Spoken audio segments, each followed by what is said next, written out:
Hey guys, and welcome to the Working Money Channel. Perry-Ann Boring here from the Chamber of Digital Commerce, one of the founders of that organization. She posted a tweet yesterday, see you in the morning for coffee, crypto, and an announcement. Now this is, she's retweeting out the Chamber for Digital Commerce's tweet. Tune in tomorrow at 7:45 a.m. on Mornings with Maria for our founder and CEO Perry-Ann Boring to discuss the latest news in digital asset regulation and to make a special announcement. And so, it's got people wondering, what is this special announcement? I guess some people were tweeting to Perry-Ann Boring in this thread, and she had to clarify.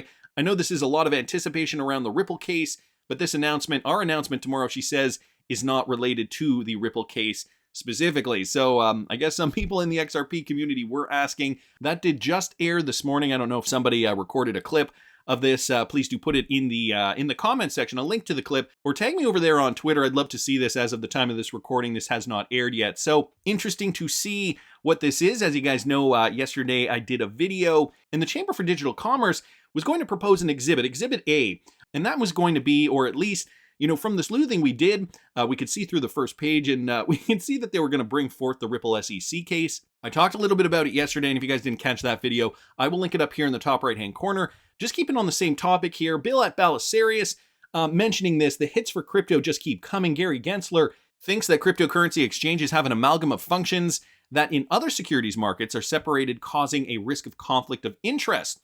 And so he's just pointing this out here, often are an amalgam of services that typically are separated from each other in the rest of the securities market. He goes on to say he wants each of these separate functions to be registered. He does not want the exchanges just to file a single registration.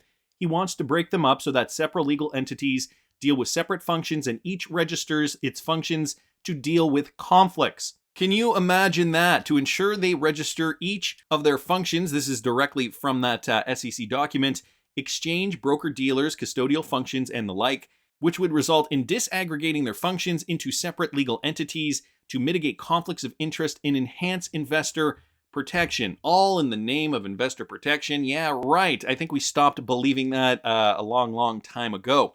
Bill continues by asking, taming the Wild West or stifling innovation? You decide. So this was from the September 8th speech. All interesting news. Of course, we are not surprised that Gary Gensler wants to keep this beast tamed as best as he can. So John Deaton was just asking yesterday, will there be a settlement in the case versus Ripple? I've maintained for more than a year that settlement is 100% dependent on whether the SEC must turn over the Hinman speech drafts, edits, emails, and comments thereof. Other than having to produce the emails and drafts, another event that could facilitate a settlement is if the SEC receives a disfavorable decision in the library case. I've become more convinced that there will be no settlement unless one or both of those things happen. So John Deaton not betting on it unless we see one or both of those things. So he goes, first of all, my opinion regarding settlement is no better or more relevant than anyone else's opinion. The fact that I'm amicus counsel places me in a no better position to speculate than anyone else. I'm just sharing my observations because I'm receiving many emails and DMs asking about this. So then he goes on his story, some background on what he filed with regards to the XRP Ripple lawsuit, and I will link this tweet thread. It's quite a lengthy tweet thread in the description of this video if you guys are interested. So in here, there's a lot of talk about why the SEC would not decide to settle. Just going down here, think about it. Why would you do away with a practice that helps facilitate settlement? With the Ripple and library cases pending, the SEC filed the Wahi case claiming 9 tokens sold by these individuals are securities. So he's also bringing in the Wahi case, a very in-depth thread. Again, if you guys are interested, I did want to go down here though, and highlight this point that John Deaton makes. Everyone needs to accept the fact that if the Ripple or library cases were only about enforcing securities laws, the cases would have settled long ago. So here's the thing. I mean, the SEC generally settles a lot of cases, but John Deaton with a very astute observation here, pointing something out that is very important. This is the fact of the matter. These are not only about enforcing securities, this is about something much bigger. Because he's saying, if this was only about enforcing securities laws, the cases would have settled long ago. This is about Gary Gensler crushing the crypto market in an effort to slow down adoption so that the incumbents, and in this case, incumbent banks, can get a bigger slice of the pie. So is it any secret that Ripple, a company that is working with banks, is the one being targeted here? Library is just another example of this. He goes down here saying, almost a year I tweeted out Brian Brooks could settle the Ripple XRP case in 15 minutes and then spend more time deciding what to eat for lunch. Read how Brian responded down here. So that's kind of funny. Anon down here responding 100%. It could also be about slowing down retail purchase, as XRP isn't meant for retail, as per Ripple's own description. We can see the pipes being laid around the world by Ripple, but the time hasn't been right yet. The world has not been quite ready for its intended use case. We could be forgiven for seeing the possibility that whatever designation Ripple and the SEC come up with, their incredible efforts to suppress the price points to the requirement for reaccumulation of XRP from the secondary market and retailers both. Karma coverage down here saying this makes the most sense to me. Obviously, the big money central banks have plenty of lobbyists, and Kashta down here saying the question is a bigger slice of what?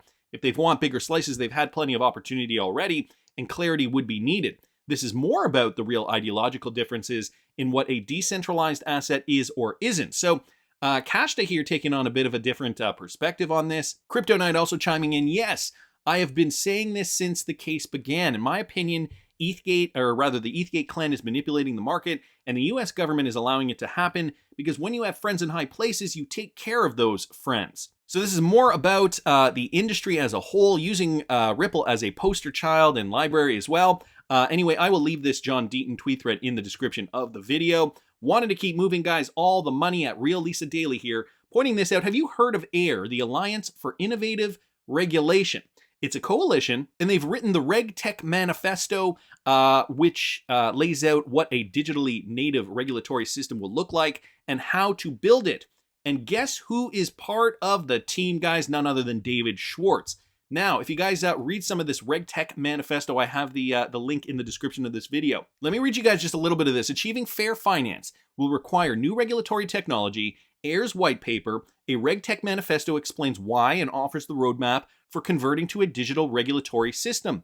One US agency head has said it should be the Bible for every regulator. So these guys are writing a framework for this. Obviously, they have a vested interest in this, but of course, there needs to be a regulatory framework. It's just a matter of how the government is going to go about it. So today's regulatory processes were designed long ago on paper.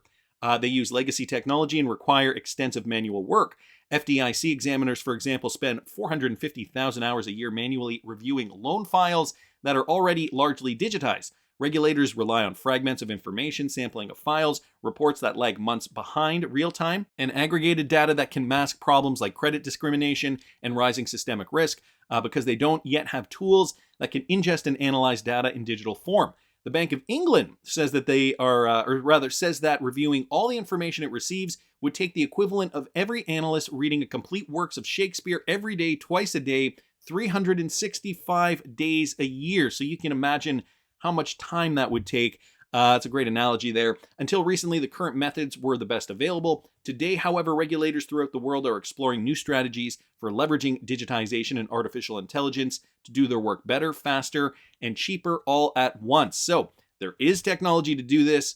It's just a matter of making sure the proper regulatory framework is in check before this occurs. So this conversation will take time, but is urgent, driven by the need for regulators to keep pace with the technology transformation of the markets they oversee. The Regtech manifesto lays out what a digitally native regulatory system will look like and how to build it. The paper is a request for comment, or an RFC, inviting input from the entire regulatory community. So that's just the introduction here, guys. And again, I will link this in the description of the video. David Schwartz, one of the contributors to this, and of course, David Schwartz, the CTO at Ripple. And do you remember when we discovered that HSBC has classified, it was official, in a document, they did classify XRP as a currency. If you guys didn't see that video, I will link it up here in the top right-hand corner for you. We also know HSBC is a Ripple partner. Well, guys, in another paper that they just released last month, they also mentioned Ripple's XRP ledger as an example that provides real-time cross-border payments using tokens that represent central bank digital currencies. In foreign exchange, HSBC's FX Everywhere tool processed more than 3 million intercompany FX transactions worth $250 billion in its first year. Boom goes the dynamite. Wanted to thank Real XRP Boy here just for bringing that up, and I have this document linked in the description of the video if you guys are interested. But what about this? A great find here from Nathan Price, okay? BPM7, which is the System of National Accounts, or SNA, System of National Accounts, their update for late September or October. What category is XRP in? Now, for those of you guys who do not know what this is, let me just kind of give you guys a sense of what the BPM is. The IMF, or the International Monetary Fund, it's their balance of payments and international investment position manual, is a set of guidelines for compiling consistent, sound, and timely balance of payments, or BOP statistics. The 6th edition, or BPM 6, was released in 2009 and takes into account important developments in the global economy. And BPM 7 is slated for this September or October, so late September or early October 2022. So in this case, what category is XRP going to be in? BLCA? No. But digital token?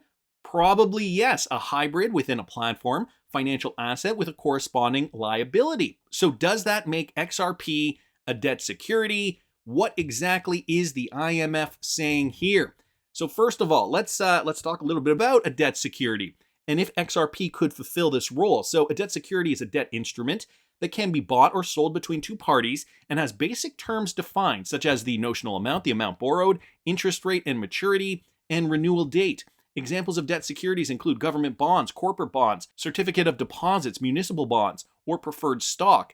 Debt securities can also come in the form of collateralized securities, such as collateralized debt obligations. So these are all various different instruments, financial instruments, that eventually will need to be transferred. Collateralized mortgage obligations is another one, mortgage-backed securities issued by the Government National Mortgage Association, and zero coupon securities. So some of the key takeaways here: debt securities are financial assets that entitle their owners to a stream of interest payments. And so can XRP deliver these debt securities? Most likely.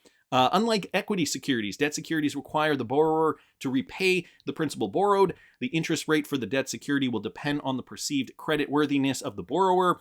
And bonds, such as government bonds, corporate bonds, municipal bonds, collateralized bonds, and zero coupon bonds, are a common type of debt securities. So again, just a little synopsis of what this is. Going back to Nathan Price's tweet here.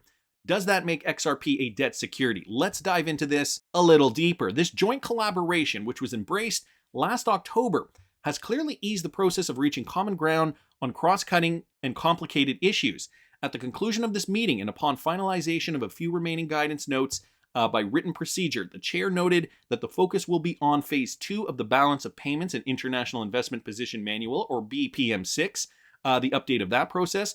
Upon embarking on this phase, the committee will discuss an IMF's comprehensive strategy for integrating and prioritizing all envisaged changes to the next iteration of that, which would be BPM 7, either in late September or early October, next regular October meeting. Since the two update processes were launched, it was argued that alignment between the updated versions of the BPM 6 and the System of National Accounts 2008 was central to the process. So what do we have down here? Okay, crypto assets designed to act as a medium of exchange within the platform. So we're speculating here. USDC, we're asking ourselves, could it be USDC? This is directly from the IMF's report, issued by other entities, i.e. stablecoin. So definitely could be USDC. What about payment tokens with correspondent liability, etc.? XRP with liability, very possible. Game credits without liability, payment tokens without a correspondent liability. So they give that example of game credits. And then just down here, designed to act as a medium of exchange within a platform or network with a corresponding liability, which means debt securities. Well, we know XRP would be designed as that medium of exchange. So could it be XRP with corresponding corresponding liability, which would be in fact debt securities? Quite a possibility. It's also mentioned here, so XRP potentially with a corresponding liability, crypto assets that only act as a medium of exchange with a platform or a network. So when we hear about XRP, especially in terms of how the IMF will likely be utilizing it, how all the big banks are going to be utilizing it, financial institutions, it is that medium of exchange. It is that bridge currency. We talk about the liquidity. We know that it has to be able to convert one thing of value to another thing of value very efficiently on the XRP ledger. And so, even though it's not saying it here, this does sound like it could in fact be the case. The GN recommends that all crypto assets meet the asset boundary, and crypto assets with a corresponding liability should be recorded as a financial asset. So also pointing to the fact that it could be XRP. However, the GN could not reach consensus on the classification of crypto assets without a corresponding liability designed to act as a general medium of exchange. And Nathan Price here just adding a note in the margins here, CAWLM. They don't know what classification to put Bitcoin in, but there's more here. As the BLCAs for a token to be classified as a financial asset, a counterparty liability should be identified and a creditor-debtor relationship established. So not XRP counterpart because a liability is identified, but is this Ripple over here. Payment and utility tokens should be classified as non-financial assets and valuable if these tokens represent no claim on any institutional unit. There's no counterpart liability similar to BLCAs. For this reason, they should be classified as non-financial assets or valuables, just like BLCAs. Some utility tokens might be financial assets if the issuer recognizes a liability at the time of issuance for the future service. What about hybrid tokens? Well, hybrid tokens, XRP would definitely fall under that category down here. That can be classified as debt or equity securities if they share the characteristics of asset tokens. For example, if the hybrid instrument generates interest for the holder, it should be classified as debt security. So classifying cryptocurrencies like Bitcoin as a BLCA, but down here, except when there is an issuer that recognizes a liability for the future service to be provided. Asset tokens should be classified as debt or equity securities to the extent they represent a debt or equity claim on the issuer. And 3 hybrid tokens can be classified as debt or equity securities if they share the characteristics of an asset token. So again, questioning, is this going to be XRP? Would they classify it as such? Well, I mean, it does make a lot of sense. It is a digital token. It's a hybrid. It can perform many tasks. It can deal with debt security, and it can definitely bridge these assets and debts from one point to another. So what is the IMF saying? A great thread here from Nathan Price.